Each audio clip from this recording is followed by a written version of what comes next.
नमस्कार फरीदाबाद, मैं योगेंद्र पाल। और लगातार ये जो ऑनलाइन जो कंपनियां हैं इनकी लगातार शिकायतें आ रही हैं, चाहे वो जेप्टो हो, चाहे जोमेटो हो और चाहे ब्लिंकिट हो। लोग परेशान हैं। ये वही लोग हैं जो दिन दोपहर बरसात में, गर्मी में, सर्दी में आपके घरों तक आपका सामान पहुंचाते हैं, लेकिन इनकी समस्या कोई नहीं सुनता। बात करेंगे एक बार आखिर क्या हुआ है, क्या समस्या है। और अभी हम हैं सेक्टर 16 में, 16A में, ये जहाँ यहाँ जेप्टो का स्टोर है। और आप देख रहे हैं सैकड़ों लोग यहाँ खड़े हुए हैं। क्या परेशानी है वो जानेंगे एक बार। क्या नाम है आपका? मेरा नाम सचिन है जी। सचिन जी, क्या हुआ था और आज क्यों इतने लोग इकट्ठे हैं? मेरा साला है, उसका नाम भी सचिन है और वो रात के समय 27 तारीख को ऑर्डर मार के वापिस आ रहा था। उसका एक्सीडेंट हो गया। वो सुबह 10 बजे हमारे पास कॉल आती है कि बीके में पड़ा है, आप अपने उसको लेके चले जाओ। हमने वहाँ पे जाके देखा तो वो इस कंडीशन में नहीं था कि उसको होश आ जाए। आज उसको तीसरा दिन है, वो कोमा में, ना उसको होश आया अभी तक, ना कुछ पता चल पा रहा है।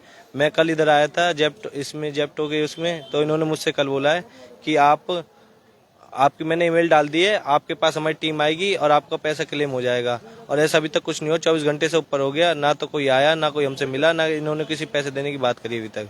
और अब ही मैंने पुलिस वालों को बुलाया है, उन्होंने अंदर गया है। कोई अंकुश तेवतिया है जो इस कंपनी का हेड है, तो उन्होंने मुझे बोला है कि आज कल में आपको पूरी टीम आएगी, सहायता मिलेगी। अगर मिलती है तो ठीक है, वरना हम और ज्यादा एक्शन लेंगे। आज हम प्यार से संपूर्ण तरीके से वो कर रहे हैं। आज हमें आश्वासन मिलता तो ठीक है, वरना कल हम इससे बड़ा प्रदर्शन करेंगे। तो ये एक्सीडेंट जो हुआ था वो कैसे हुआ था, किस चीज से हुआ? एक्सीडेंट के बारे में कुछ नहीं पता हमें, ना हमें कोई वीडियो मिली एक्सीडेंट की। हमें खाली अपना बंदा वहाँ पड़ा हुआ मिला बीगे में। हमने पुलिस वालों से पूछा, उन्होंने हमें बताया ईआरबी टीम थी मौके पे, जिनको वो रोड पे पड़ा हुआ मिला और इतनी गंभीर हालत में कि आप उसकी फोटो देखोगे। तो आप देख सकते हैं किस तरह से ये लोग दिन दोपहर रात में भी मेहनत करते हैं। देखिए जी, ये लड़का है जी, ये कोमा में आज चौथा दिन है इसको। ये देख रहे हैं, अब आप समझ रहे हैं कितनी उम्र होगी जी इनकी? 20 साल उम्र है जी इनकी। 20 साल। हाँ जी, बेल्ट थिएटर पे जाने वाले आज का समय दिया आज का। कहाँ पे वो हालत देख रहे हैं, कितनी गंभीर हालत है। और 20 साल उम्र बताई जा रही है महज। इसीलिए ये तमाम जो लोग हैं वो यहाँ मौजूद हैं कि लगातार इस तरह के। अच्छा, यहाँ से जब लगते हैं तब ये बताते हैं कि क्या क्या सुविधाएं मिलेंगी, क्या कुछ था उसमें, सब कुछ बताया हुआ था। 10 लाख की पॉलिसी है। और कोई लिखित में रहता है या ऐसे ही बोलते हैं? लिखित में रहता है, वो लिखित भी हमारे पास है। हाँ जी, उसमें दिखाया गया था 1 से 5 लाख के बीच वो होता है एक्सीडेंट इंश्योरेंस। अगर कोई वो हो जाता है तो उसके लिए 10 लाख रुपए है।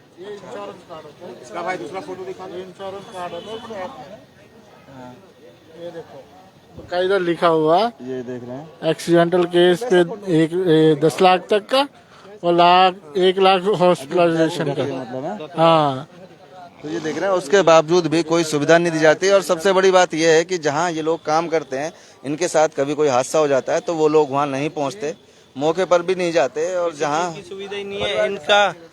हम जिस हॉस्पिटल में थे पहले, ये प्राची हॉस्पिटल है एनआईटी में, तो हम उसमें रहे 1 दिन। उसके बाद अब यथार्थ हॉस्पिटल आरपीएस सवाना के वहाँ पे 12 घंटे के 60-60 हजार रुपए ले रहे हैं वो। हम कहाँ से इतना पैसा लाएं और किसको बोले? इनके पास आते हैं तो यही चीज बोलते हैं कि आप वहाँ चले जाओ, आप ये कर लो, आप ये आईडी खोल लो। और हमारी सबसे बड़ी बात है कि ऑन ड्यूटी हुआ है। हाँ जी, ऑन ड्यूटी है जी। भाई काम कर रहा था तो ऑन ड्यूटी हुआ है एक्सीडेंट, तो कंपनी की तो जिम्मेदारी बनती है। वो इस चीज को देख ही नहीं रहे हैं। वो सोच रहे हैं कि इनको पागल बना दे, गुमराह कर दें। कल से आज 24 घंटे से ऊपर हो गया, इन्होंने मुझे जो चीज कही थी वो अभी तक इन्होंने करा नहीं है।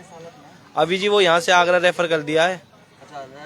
हाँ जी, उसकी बहुत ज्यादा कंडीशन खराब है। उसको होश आना तो अभी बोल दिया 6-7 महीने तक तो होश ही नहीं आएगा।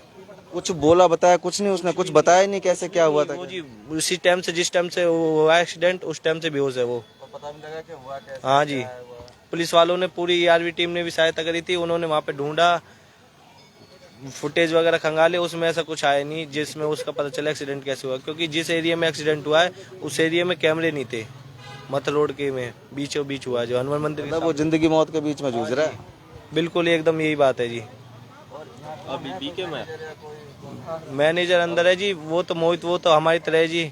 वो तो कह रहा भाई मैं भी यहाँ पे काम करता हूँ। जो इनकी कंपनी का हेड है अंकुश तेवतिया, उनसे अभी पुलिस वालों ने बात करी थी, अभी आए हैं ईआरबी टीम। उन्होंने बोला है कि आप आज का समय हमको दें, अगर आज आपको सहायता नहीं मिलती है तो आप हमारे पास कल आ जाना, जो आपसे बने हम वो करने के लिए तैयार हैं। तो आप देख रहे हैं कि तमाम यहाँ ऐसी बात है जी। जी ऐसी बात है, जो इन्होंने प्रोसेस चला रखा है, जो उसके पैसे भी कटते हैं, जो इन्होंने इंश्योरेंस दे रखा है उसके पैसे भी कटते हैं। जो अब इतनी गंभीर हालत में इस टाइम उसे वो पैसे की जरूरत है, वो हॉस्पिटल में या उनके घर वालों को वो पैसे मिल जाए तो उसका प्रॉपर इलाज हो जाएगा, लेकिन उसे टाइम पे पैसे नहीं मिल पा रहे हैं वो, तो अब वेंटिलेटर पे चला जाएगा। आज फिर 2-4 दिन में जैसे भी भगवान न करे कोई गलत खबर सुनने को मिले तो थोड़े पैसे कंपनी देती, कुछ ये सारे भाई है ये भी इकट्ठे करके देते। गरीब आदमी है, वो राइडर का काम करता है बेचारा, घर से भी कोई इतना मजबूत नहीं है, तो 10-20 हजार 1 लाख रुपए की मदद कंपनी करती, जो उन्होंने प्रोसेस दे रखा। कोई अपने हक की मांग रहा है, 1 लाख से 5 लाख का इंश्योरेंस है जो इन्हें टाइम पे देना चाहिए।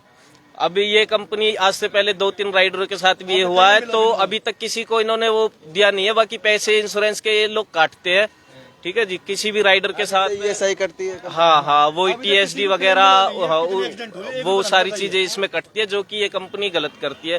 पूरा इनसे 12-14 घंटे का काम कराती है और कोई इंश्योरेंस वगैरह इन्हें कभी टाइम पे दिया नहीं है इन्होंने। और कभी भी कंपनी साथ खड़ी नहीं रहती, हालांकि उसके परिवार के साथ रहना चाहिए था कंपनी को, और दिलासा दिलानी चाहिए थी कि आप चिंता ना करें, हम आपके साथ हैं, जो भी होगा वो उस तरह से करेंगे। और लगातार ऐसे ही रोज हो रहा है जी।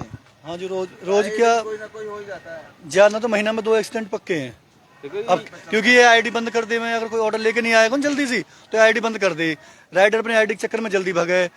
ज्यादा ना 10 एक्सीडेंट हो लिए। एक हमारे के एक लौंडा तो मरतो बचा हुआ के मारे हमने मीडिया बुलाई, वहाँ भी जब नु कह रहे 25 हजार रुपये कर देंगे, वहाँ 25 पैसा ना दिया बेचारे, उतना निट्ठी बचाओ मरने थे। अब तक कई राइडर है अभी 1 रुपये ना दिया इनने, हमारे सामने की बात है, हमें भी 4-5 महीना हो गए, का ये 1 रुपये ना दिया, 1 लाख को बीमा। इनकी रेंज होती है 4 से 5 किलोमीटर की, जिसमें इन्हें 20 मिनट का टाइम होता है। अगर जो उस 20 मिनट के अंदर वो अपने वापस स्टोर पे नहीं आ पाता तो उसके 2 घंटे खराब हो जाते हैं, तो इसलिए वो वहां से जल्दी भगता है। इसमें टाइमिंग कम दे रखी है, इन्होंने काम ज्यादा दे रखा और पैसे कम दे रखे, फिर ये अपनी कमेंट पे नहीं रहते। जो इन्होंने प्रोसेस चला रखा उस प्रोसेस पे नहीं है, बाकी पैसे सबसे पहले काटते हैं, और जितनी लड़का मेहनत करता है वो पैसे भी पूरे नहीं दिए जाते। कोई मजबूरी में काम कर रहा है, पढ़ाई लिखाई के लिए अपने कैसे भी अपना घर परिवार चला रहा है, इसलिए वो हम मजबूरी में काम कर रहा है। इस समय कंपनी को उसका साथ देना चाहिए जी, हम तो इतना ही कहना। जान जोखिम में डालकर यहाँ लोग जो है, चलो जो इनके पैसा इनकी इच्छा है काम करना करेंगे, अगर इनको मन ना चले जाओ। कंपनी ये तो कैसे कहे हम तुम्हें तो रुपया दे रहे, तुम्हें करना करो, ना करो मत करो, कोई हाँ इनको मन कर रहा हो करेंगे, नहीं तो ना। पर जो कंपनी की ओर से फैसिलिटी मिल रही है, भाई एक्सीडेंट होगा 1 लाख तक की है, वहाँ तो ऊपर खर्चा पे अपने आप लगाएंगे, 1 लाख की मदद तो करो इनकी, तो चोट लगी है तो वहाँ तो ऊपर। ऐसे तो कल को कोई मर गो, इन्हें 10 लाख की घोषणा कर रखी है, मतलब अगर कोई मर गो 10 लाख है मेडिक्लेम में, तो ऐसे तो वहाँ भी ना देंगे फिर ये, जब ये इलाज कोई पैसा नहीं दे पा रहे, मरे पीछे जब इलाज नहीं करा पा रहे, तो आप समझ रहे हैं कितना बुरा हाल है इन कंपनियों का। और परेशान हैं ये लोग, तमाम लोग हैं परेशान हैं, और इसीलिए आज यहाँ इकट्ठे हुए हैं, क्योंकि इनका साथी है जिसका एक्सीडेंट हुआ, और अभी वो बता रहे हैं कि कोमा में है, बुरी हालत है उसकी, हालत गंभीर है, यहाँ से शायद रेफर भी किया गया है, और किसी के साथ भी हो सकता है, और लगातार हो रहा है। जो भी है, जितने भी राइडर सबके साथ, कुछ पता नहीं होता, किसी के साथ भी हो सकता है और हो रहा है, लेकिन उसके बाद भी कंपनी कोई भी उनके साथ खड़ी नहीं है, और कोई भी दिलासा नहीं दे रही, ना कोई सहयोग दे रही है। तो देखते हैं, अभी पुलिस आई थी और पुलिस बोल के गई है, 1 दिन का शायद समय दिया है, देखते हैं कल क्या होता है, उसके बाद क्या कार्रवाई होती है वो भी आपको बताएंगे। अच्छा, जो पहले पैसे ले लेते हैं, उसके बाद कहते हैं कि आधा आधा कर लेंगे, आधा आधा करने के बाद कहते हैं ये हमारे ओ डिजिट है इनकी जो है कंपनी का वो इंश्योरेंस का, वो कहते हैं हमारे यहाँ है ही नहीं, फ्रॉड है, मतलब फ्रॉड नाम की दे रखी है, जो दिखाने के लिए पैसे देने पड़ते हैं, वो पूरे पैसे देने पड़ते हैं। कल मेरे साथ ऐसे हुआ है, इतने राइडर मुझसे पूछो अगर कहीं को या क्लेम पे अगर कहीं एक दवाई मिली हो, 1 रुपए गोली मिली हो, या आए दिन रोज ही एक्सीडेंट होते रहते हैं बच्चों के अपने टाइम से आने के चक्कर में। लेकिन अभी 2 से 3 साल हो गए इनको, आज तक किसी का इन्होंने इंश्योरेंस पास नहीं कराया, किसी भी हॉस्पिटल में कहीं भी किसी को इंश्योरेंस नहीं मिला, सब अपने घर से ही लगाते हैं, या फिर ये जितने भी अपने भाई ये साथ में मिलकर काम कर रहे ये उनकी हेल्प करते हैं। जबकि होना ये चाहिए, कंपनी के जितने भी अफसर हैं इनके जो ऊंचे पोस्ट पे, वो उनको आना चाहिए हॉस्पिटल में, उसे देखने भी जाना चाहिए, उसके साथ भी खड़ा होना चाहिए, जितनी उनसे हेल्प हो जी वो उनकी हेल्प करनी चाहिए जी। प्रोसेस तो कंपनी का यही है, बाकी ये अब कब का एक्सीडेंट हुआ कोई उसे देखने भी नहीं आया है। समझ रहे हैं, कोई अपना घर परिवार को रोजी रोटी के लिए, कमाने के लिए किस तरह से मेहनत मजदूरी करता है, लेकिन उसके बावजूद भी उसको न्याय नहीं मिलता। अब देखते हैं इसमें क्या होता है, वो भी आपको बताएंगे, जोड़ेंगे आपको शहर की अन्य महत्वपूर्ण खबरों के साथ। बहुत बहुत धन्यवाद।